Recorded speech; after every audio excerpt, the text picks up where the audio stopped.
అట్లూరు జిల్లా రంపచోడవరంలో ఎన్టీఆర్ మెగా వైద్య శిబిరం నిర్మించారు. ఈ కార్యక్రమంలో సీఎం చంద్రబాబు సతీమణి నారా భువనేశ్వరి పాల్గొన్నారు. గిరిజన పద్ధతులలో పుష్పాలతో ఘనస్వాగతం పలికారు. ఇక ఎమ్మెల్యే మిర్యాల శిరీషాదేవి, అదేవిధంగా ఎన్టీఆర్ ట్రస్ట్ డైరెక్టర్ నారా భువనేశ్వరి పాల్గొన్నారు. దీంతో మెగా మెడికల్ క్యాంపులో గిరిజనులు భారీగా తరలివచ్చి పాల్గొన్నారు. తెలుగు రాష్ట్రాల్లో 16 లక్షల వరకు మెగా మెడికల్ క్యాంపు ద్వారా వైద్య సేవలు అందించామని అన్నారు. ఏజెన్సీ ప్రాంతాలలో గిరిజనులకు వైద్య సేవలు అందించాలని ఎప్పటి నుండి తన మనసులో ఒక కోరిక ఉండేదని ఇవాళ అది సాకారమైందంటూ హర్షం వ్యక్తం చేశారు నారా భువనేశ్వరి.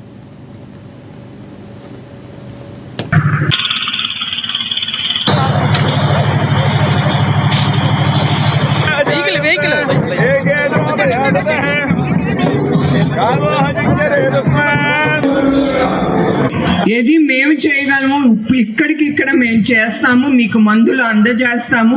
ఏది మా వల్ల కాదు, మేము ఒక పాయింట్ తర్వాత మేము కూడా మీకేం చేయలేము. అట్లాంటప్పుడు మేము తప్పకుండా గవర్నమెంట్ హాస్పిటల్కి ఆ పేపర్ మీద రికమెండ్ చేస్తాము. అట్లానే మేము కూడా వాళ్ళతో కానీ మేము ఏ కోఆపరేటివ్ హాస్పిటల్తో మేము టైఅప్ పెట్టుకున్నామో వాళ్ళతో కూడా మేము మాట్లాడి తప్పకుండా మీకు ఏది అందజేయాలో అది తప్పకుండా మీ అందరికీ అందజేస్తాను.